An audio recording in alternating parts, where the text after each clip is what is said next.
We got 3 Thanksgiving games going this Thursday. Green Bay, Detroit, Washington, Dallas, and the day ends with San Fran at Seattle. We've got bets for you guys on all 3 of those games. Stay with us all the way to the end. Steve Seagrave will be making his debut today. Andy Lang, Dave Sharapan, Teddy and I will discuss Marketplace. You are watching the best daily sports betting show on the planet. And Steve, welcome to the show, my friend. We've never had you on. You literally sat through 5 minutes of me singing. How was that? It was nothing at all. It was nothing at all. It was nothing at all. Making love. That was Steve, that was quick, sharp, witty. Yes, I was singing Making Love out of nothing at all. Name the band and name the songwriter, everybody. Steve, welcome to the show. Wonderful to have you. Thanks, Prez. Well, let's talk some football instead of having Prez singing bad songs from the frickin' 80s or 70s or whenever that song came out. And let's start with some Turkey Day football. We have the Seattle Seahawks as home dogs against the San Francisco 49ers. Thursday night action. You've got a prop on Brock Purdy touchdowns. Talk to me about Purdy. Yeah, I'm looking at his over 1.5 touchdowns. This was one of our most profitable props last season. He had hit it in 7 straight games, basically every game leading into the divisional round. He fell short in the divisional round, but basically every game of the season he had went over this number. This season he hit a little bit of a rough patch prior to the bye. He only had 1 in each of those 3 games prior to the bye, but he's come back strong recently with 3 touchdowns, no interceptions the last 2 games, perfect passer rating last time out.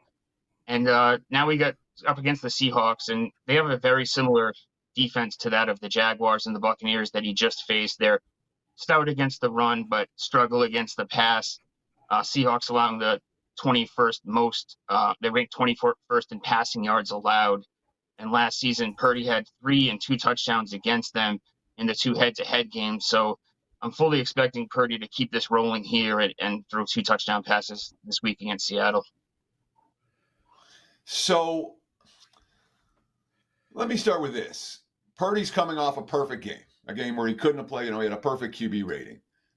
So he's not going to play any better. He's on a short week, and I got more concerns about the Seahawks' run defense compared to their pass defense than you do. My take on Seattle, stop the run more than they can't stop the pass.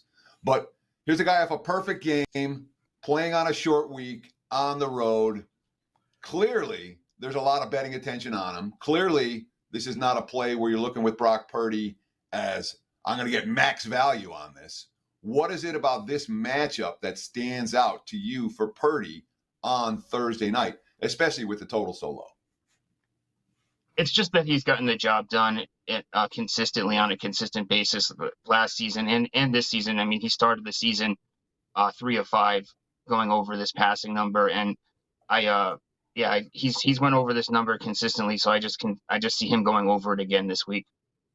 Steve Seagrave joining us, everyone. And Steve, you can find him at sportsmemo.com. As well, you do a lot of work with Andy Lang. I'd like to apologize for that. I know it must be hard working with Andy on a regular basis. Yeah. Tell us who you are, what you have going, and how much money Andy pays you to actually work with him. Well, you already introduced me, and I have I'm part of the $2 Tuesday handicapping this week, so I have a 5% best bet going for a Thanksgiving game, and coming off a loss last night in the NFL, but doing pretty strong in some other sports, so doing well there. And over the last 2 years, 25 and 16 for NFL best bets over the last 2 seasons. And as far as how much Andy pays me, we'll keep that between us. Yes, understandable.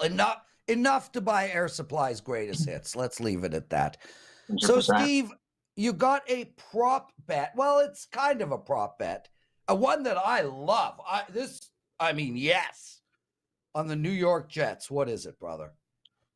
So we're looking at their team total under 15.5, and I'm comfortable with it under 14.5 as well. this Jets offense has just been historically bad. They've fallen short of this team total in their last 5 games, and in those 5 games, they've only scored 48 points. They finally broke that 41 straight possessions without a touchdown streak last week against the Bills. And now we have Tim Boyle at quarterback, downgrade from Wilson, in my opinion. I think most would agree. And I just feel like the Dolphins, they're going to be able to stack the box here, they have strong defensive backs that they'll be able to rely on to make sure they don't get beat on the pass. And the Dolphins have been really good against poor opponents this season, holding them under this total, or close to it based on their opponent. The Raiders, they held them to 13. My Patriots to 17, Panthers 21, Giants 16 with Jones at quarterback. They even held the Chiefs, which is debatably a strong offense, or not, to 21. Now they're dealing with a short week, like you mentioned earlier, in Teddy, short week in this one as well, obviously, and coming on the Black Friday game, and short week, day after Thanksgiving, and I know I move a little bit slower day after Thanksgiving, so I'm expecting them to fall short of this total too. So I'm seeing there's a 16.5 at minus 150. I'm seeing a 14.5 at minus 115 right now. Miami has held a grand total of one opponent all year, under 14.5 points. Is that total too low? No, I don't think so.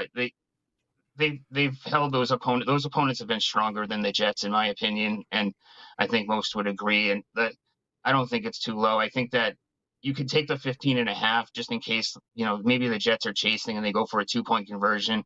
But I'm more than comfortable with the 14.5. I think that this is a spot here where you could also play the Dolphins -10. I think the plays go hand in hand with each other. So yeah, I don't think it's too low. I think on a short week with the Jets, with Boyle at quarterback, that's the big thing. Steve, I couldn't agree with you more. And frankly, they could throw Boyle and Zach Wilson out and play a double pistol quarterback for all I care. Asking the Jets to score 2 touchdowns, well, that's like asking me to stop singing Air Supply. Just won't happen, Teddy. Anyway, Steve, thanks for joining us, guys. You can find him at sportsmemo.com. He is the $2 Tuesday handicapper there. You could also get 2 experts for $3. Mark Zeno and Steve Seagrave. Check that out. Teddy Covers, what did we learn in the wonderful world of sports betting? We got to talk a little Monday Night Football, and particularly the Kansas City Chiefs.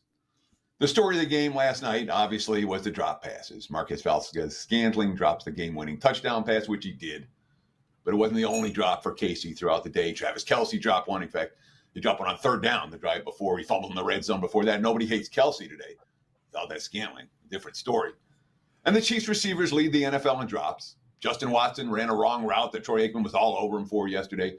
Mahomes, yards per attempt. He's been above 8.0 yards per pass attempt in every year of his career except one. This year he's at 6.9. Clearly, it's not a great group of wide receivers. We're talking about Sky Moore as 200 receiving yards for the season. Kadarius Toney is fewer than that. McCole Hardman's been a non-factor. Watson doesn't scare anyone. This is not an elite receiving corps. When a quarterback's on a rookie contract, it's much easier for the GM to stack Super Bowl caliber talent around him. KC with Mahomes, a classic example. Philly with Hurts. Cincinnati with Burrow. LA with Goff. Carolina with Cam. San Fran with Purdy. Philly with Wentz. And then Foles. Seattle, the Seahawks with the Russell Wilson. Steelers with Big Ben. On and on. 49ers with Kaepernick. You can go on and on and on about the quarterbacks on the rookie contract, making it easy to stack talent around that QB. But when the QB gets paid, that second contract, GMs have hard decisions to make. KC, after paying Patrick Mahomes, made those decisions correctly. They focused on defense. The defense has been dynamite. It's a Super Bowl caliber defense. They focused on the trenches. Look at how good that offensive line is. Now we talk about KC's offensive struggles. There have been 4 Super Bowl winners that were held scoreless in 3 straight second halves, like the streak the Chiefs are on now, including the 73 Dolphins, the 90 Giants, the 2000 Ravens, and the 2015 Broncos. So teams like KC with offensive struggles, have been able to win Super Bowls before when they have a defense that is of this caliber. So I'm going to give KC credit for how this roster is constructed. Even though their generational talent at quarterback doesn't have anyone but Kelsey as a standout receiver on the roster. Yeah, the receivers aren't as good, but the rest of the team is. That's my take. Anyway, I say Kansas City very live to become the first back-to-back Super Bowl champs since the Patriots did it 2 decades ago, even after the loss last night with all the drop passes. That's my take anyway. Lawrence? Well, we have a different take on that, Teddy, and we're going to be doing Marketplace later on in the show where we take apart the Broncos, Vikings, Texans, and Seahawks. But let's do a quickie now on KC. Look, I look at this team. I was on the over last night. I know a lot of smart guys bet the under. And honestly, I felt like the game should have gone over. It obviously didn't. I wouldn't say that Scandling dropped the game-winning pass. He dropped the go-ahead pass that then would have given Philadelphia 1 minute and 50 seconds, 3 timeouts to get a field goal to take that game over. But I look at this KC team, Teddy, and for all the talk about the dropped passes, Pat Mahomes underthrew and overthrew wide receivers all game long. And he's been doing it all year. And he did it without a ton of pressure. He literally just kept over and underthrowing wide receivers. There is something wrong with that offense. They are not good enough to win the Super Bowl. And Teddy, they are a sell team for me moving forward. You still have them as a buy, or they're just neutral? I couldn't disagree with you more. And good to see let's arm wrestle. Yeah, no, but it's one of these scenarios where, like, oh, I watched them last night. Mahomes was slightly off in these miserable conditions against a good defense, against a team that had lost the Super Bowl against them last year and spent a lot of time focusing on the defensive effort. You're like, oh, he was bad last night. Oh, he's bad every week now. Patrick Mahomes, the best quarterback in the NFL. Period. No ifs, no ands, no debate. Number one. So you can nitpick. Oh, he's underthrowing guys. He's overthrowing guys. Shut up, dude. Chiefs, team to beat. Teddy, AFC. Let's fight, man. Like, honestly, let's go. Okay, fine. I've watched every KC game. And what is that? We wish you a safe and happy Thanksgiving. Yeah. Shouldn't it be a happy and safe Thanksgiving? Get over it. Andy Lang joining us.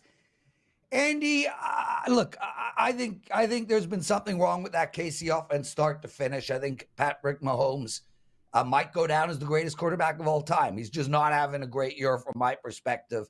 But that's based on him. Okay? That's a high bar. Which way do you go on this KC team? I thought that was one of Teddy's better segments there, talking about Kansas City.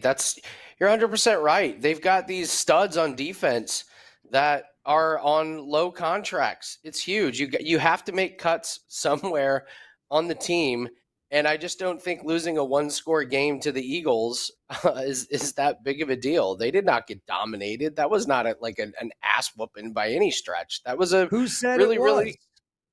I'm not saying they're bad. I'm saying they're not good enough to win the Super Bowl. And just for the record, everybody, Andy agrees with me, not Ted. He does not. He does not. Yes, he does. You are wearing a shirt that says parlays are for losers. I could not disagree with you more.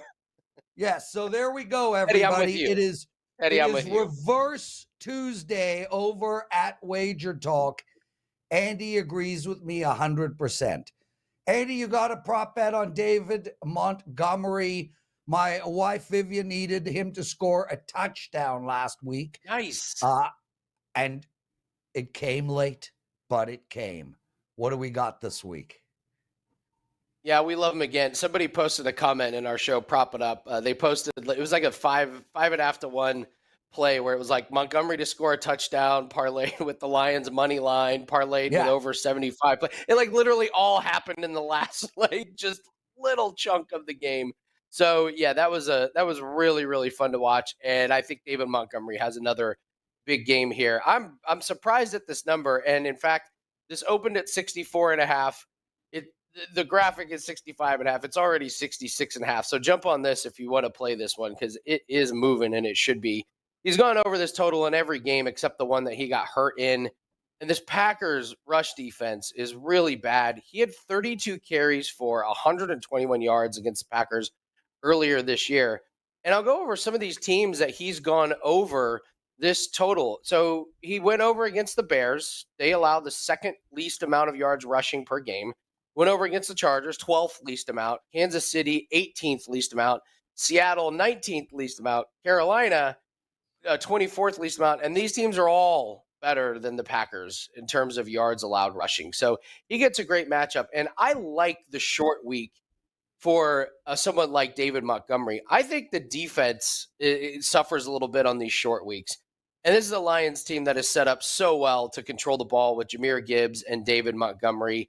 And I don't believe in Jordan Love's resurgence. He got a beautiful matchup against the worst pass defense in the NFL last week. I think he comes crashing down to earth. The way the Lions win this game is to control the ball, and David Montgomery is going to be the hammer. I love this 65.5. I would play it at 66.5 as well. So I want to ask you about this marketplace. All right. You talked about you were surprised at how low that the number was. Montgomery's gone over this total every game but one this season. Green Bay's not got an elite run defense. Why would this total be so low? Is this a scenario where the markets are simply mispricing Montgomery one week after the next? Is this a scenario where they're just not picking up on the nuances of what Detroit? Or do you ever worry when a number comes out much lower than you were expecting? Talk about that with David Montgomery. Yeah, whenever a number does come out way off of what we expected to do or what our projections, you have to take a really, really hard look and say, what am I missing or what is the books missing? So here's what I think is going on here. So he gets hurt against Tampa Bay and takes a few weeks off with the rib injury. He comes back against the Chargers and he only has 12 carries. He has a huge 75-yard run and he only gets 116 yards, but it was 12 carries in his first game back. So then he goes up against the Bears and he only has 12 carries again. So I think maybe the books are looking at like, well, why is he only getting 12 carries? And I think that's explainable. The first game back is his first game back off of injury. You don't want to give him 25 carries when he's coming just returning from ribs injuries. And then last week, Goff throws 3 interceptions. The Bears dominate time of possession. And so I just don't think that there was a ton of opportunity. This is a Lions team that didn't even have the ball for 20 minutes. It was a bizarre game script, and he only gets 12 carries in that game. I don't see the Packers holding the ball that long. Justin Fields ran for over 100 yards and helped control the clock. Jordan Love is not going to do that. Don't forget, Montgomery had 4 more carries than Jahmyr Gibbs. He is the number 1 running back, especially in between the 20 and the goal line. And even in between the 20s, he's going to be getting a lot of carries. So I think the carries number is maybe what the books are looking at, but I think the game scripts the last 2 games are easily explainable. I think this is a game David Montgomery and the Lions dominate time of possession. Andy Lang joining us, everybody. And Andy, we got 2 more bets coming from you. But before that, guys, I'm wearing one of the Wager merch shirts, my favorite one. Parlays Aren't for Losers. I actually love the color of the shirt. It fits great as well. Really pops the biceps, as you can see. Teddy wouldn't know about that. Anyway, oh, shut up, Joe. You wish you had biceps like me. Anyway, you guys can go over to wagermerch.com. Use the promo code MERCH20. You get 20% off. Now, Andy has come up with a saying that he'd like on a shirt. He promised he would buy that shirt. Andy, you can use the promo code WagerMerch to buy the shirt that you are currently in the process of designing. Tell us what saying you're going to be putting on your shirt that you're going to be buying from wagermerch.com. Yeah, we embrace the parlays. We embrace the alt lines, and I feel like this is one of these movements that we're early on, and so I want a shirt that says it's not that you parlay, It's what you parlay. People get themselves in trouble with parlaying the wrong things. It's not the parlay that gets people in trouble. It's what people put in the parlays that gets them in trouble. I think we're over 50 units now on parlays this year. So they're going to continue to be a big source of bankroll and profit for me moving forward. And I want to embrace the parlay movement. There you go, guys. You can grab that shirt in the next couple of days when it goes up. Use the promo code WagerMerch. Now, one last thing. Russell Deck, we love you, Russ. You're always here every day. He writes, Prez is so humble. Firstly, I feel sarcasm coming out of that sentence. And secondly, for the record, humility is when the person is either lying or delusional. That's what humility is. Imagine saying to Brad Pitt, you're so handsome. And Brad's like, no, I'm not handsome. What are you, a liar or delusional? That's humility. What a waste of time. Andy frickin' Lang. I don't know what's up with me today, dude. Maybe it's that I was making love out of nothing at all. Cowboys, team total, over or under? All right, we get the Cowboys a chance to beat up on a bad team at home. This front-running Cowboys team, man, what a great spot for them.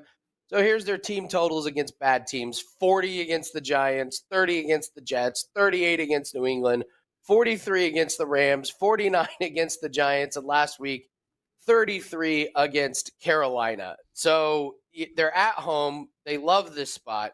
The Commanders have lost 4 out of 5 games. Their one win was a 3-point win against the Patriots. In their last 3 losses, they've given up 38 points to Philadelphia, 29 to Seattle, and 31 to the Tommy DeVito-led New York Giants, who threw for 3 touchdowns. It's a Thanksgiving game. It's at Dallas. This is the Jerry Jones special where his team gets to beat up on a bad team.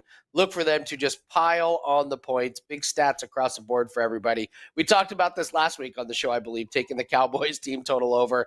Let's get some value and take it over 28.5. I think they get into the 30s in this one. Let me ask you this, because Ralph Michaels sent me a chart about the Dallas Cowboys on Thanksgiving Day, and it stood out. Dallas 1-10 ATS in their last 11 Thanksgiving Day games. They're all at home.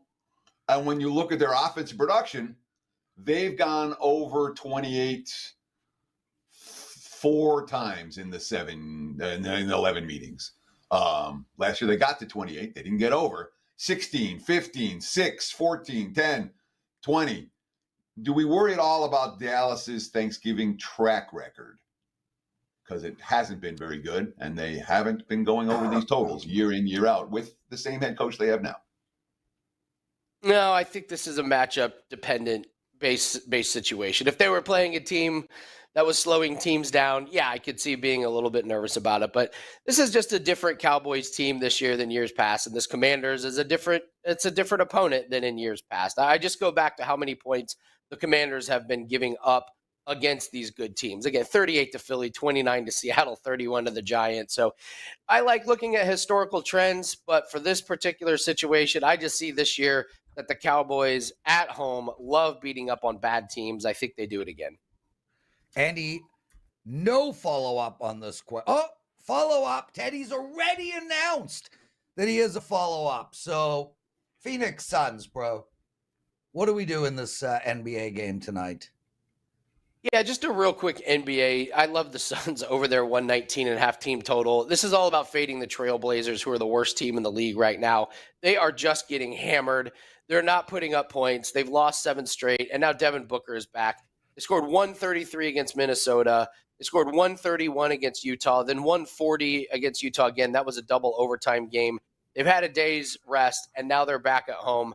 This poor Trailblazers team, they're banged up. They're not putting up points, and this seems like a great spot that Phoenix puts up like 130 against them. So I like Phoenix tonight to really put the wood to Portland.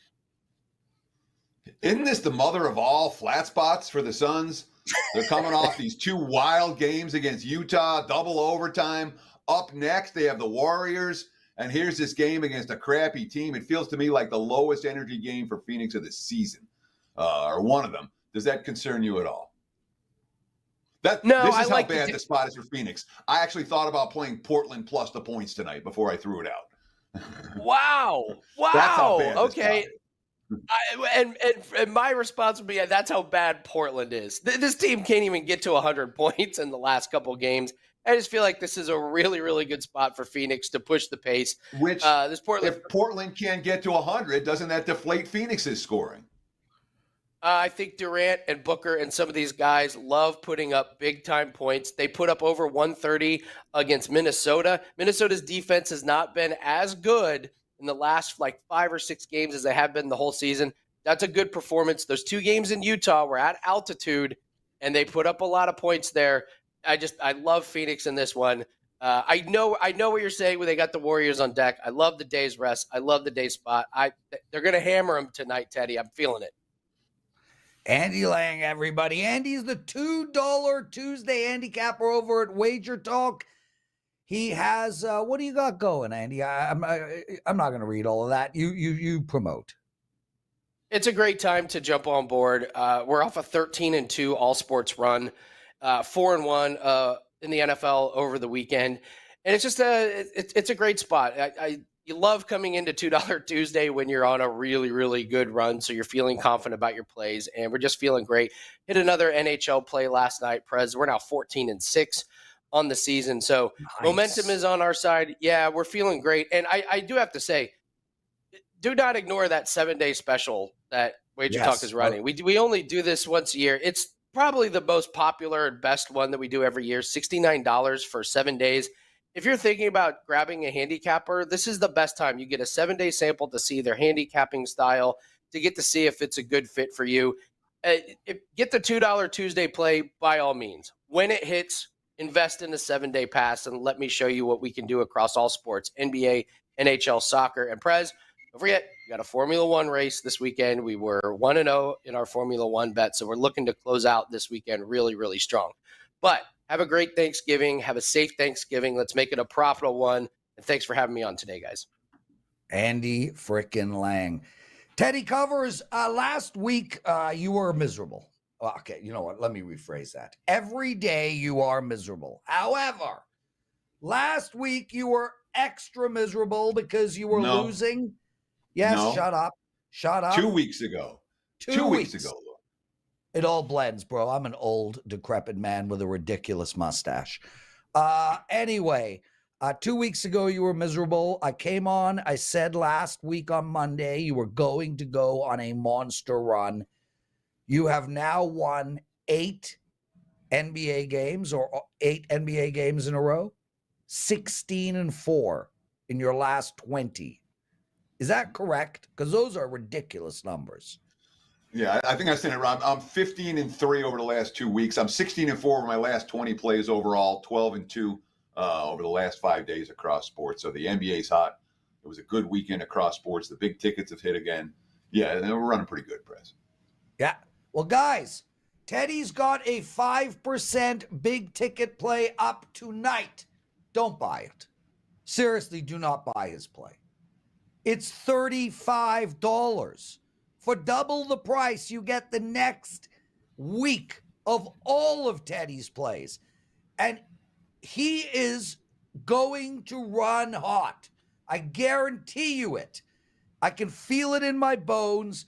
So use this promo, no promo code required, $69, 7-day all access for Teddy Covers, and you get his 5% play that goes tonight.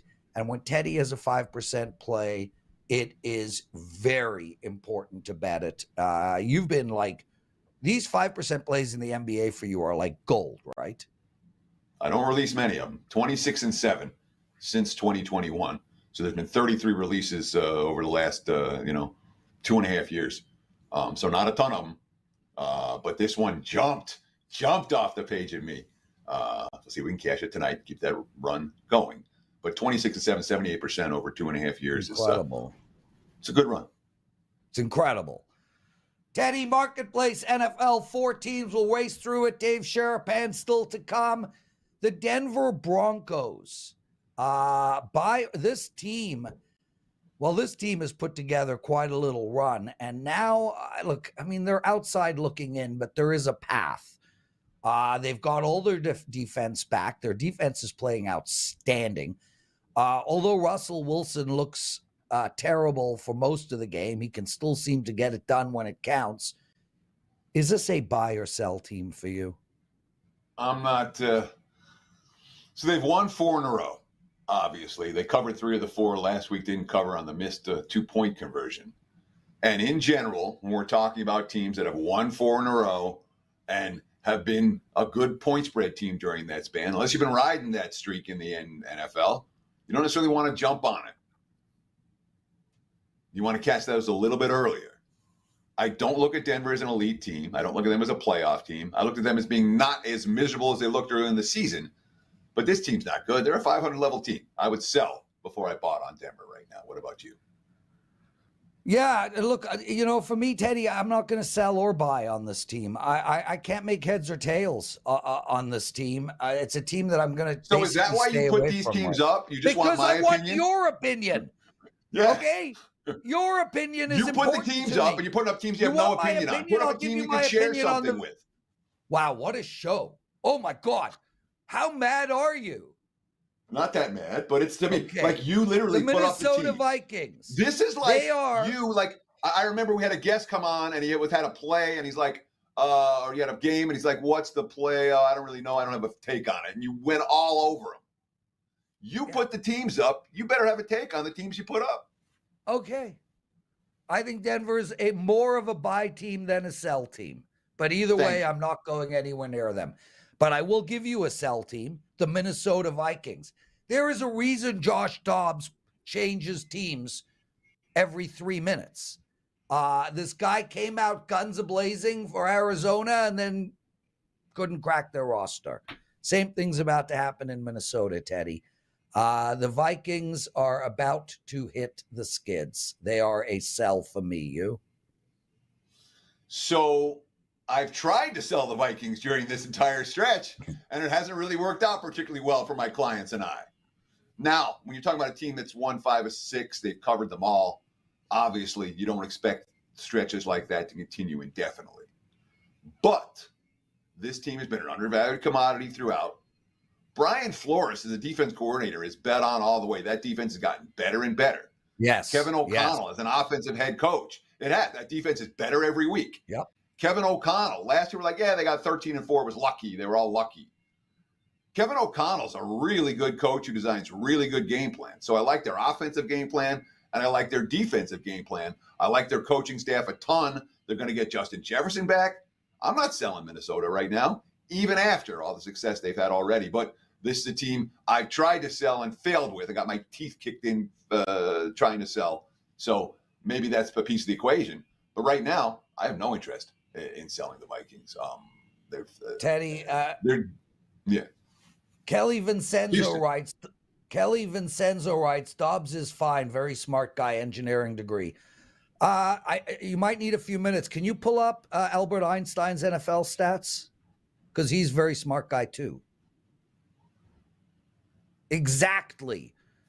Dobbs' engineering degree has this much relevance to playing football. Texans, Teddy, buy or sell? Couldn't disagree more. Oh, blah, when you have a quarterback who's thick as a brick. Rocket science. When you have a quarterback who's thick as a brick, okay, and there are plenty of them out there, you end up with quarterbacks like Ryan Leaf. When you have a quarterback who's smart, you end up with quarterbacks like Peyton Manning. Okay? Right. That's literally. Sure. Go ahead. I'm agreeing.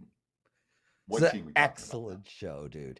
Teddy, obviously it's important to be smart, but it doesn't help your arm strength. I mean, Josh Dobbs is a journeyman quarterback. He was as smart last year as he was this year. Okay, you literally know nothing about Josh Dobbs. Please don't talk about him when you know nothing about him. Sure, okay? I know. You're and right. I don't want to point out all the My things you don't know about him. But let's start with this. I would rather have a quarterback.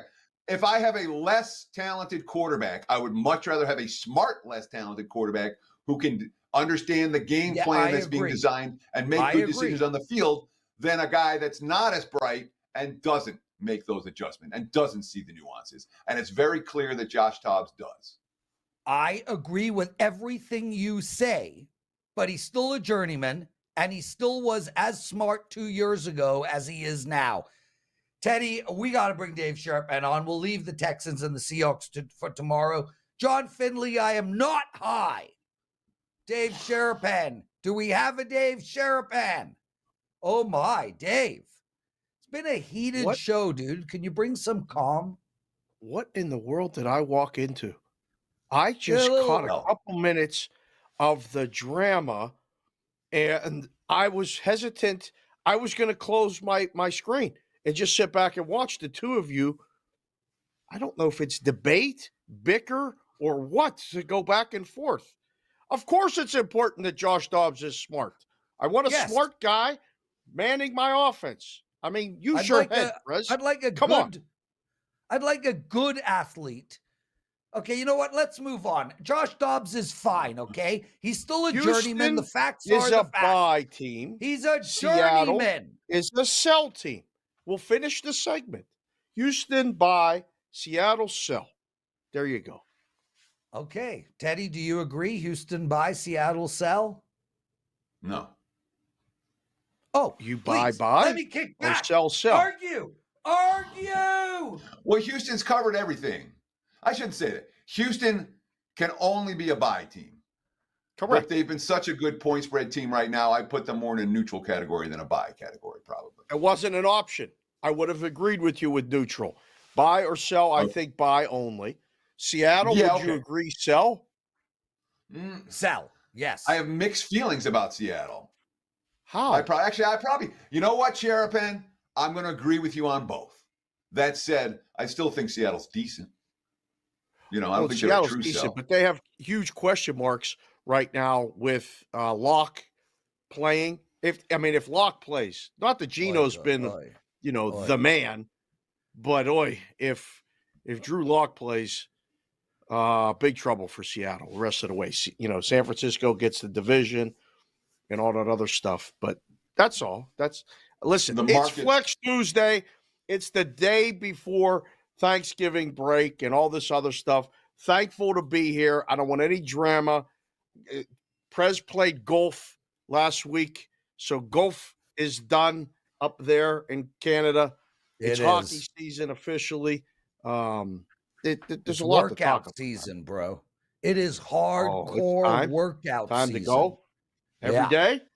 2 a Teddy, day. get some actionable info out of this man, please. We got 7 minutes left. 7 minutes, show. quick. Let's go. Bang it out. Come on. So let's start with this. It looks like Geno Smith is going to play for Seattle. You were concerned about Drew Locke playing. The market to move from 7 to 6.5 this morning, which is a Geno Smith's in move. But let's talk about these Thanksgiving games. What are we seeing around Las Vegas when it comes to Packers, Lions, Commanders, Cowboys, 49ers, Seahawks? Where's the action coming on the three? Well, my man Ralph hit me with an unbelievable stat yesterday. Your guy, the Pen, 1-11 for Dallas ATS in their last 12 Thanksgiving Day games.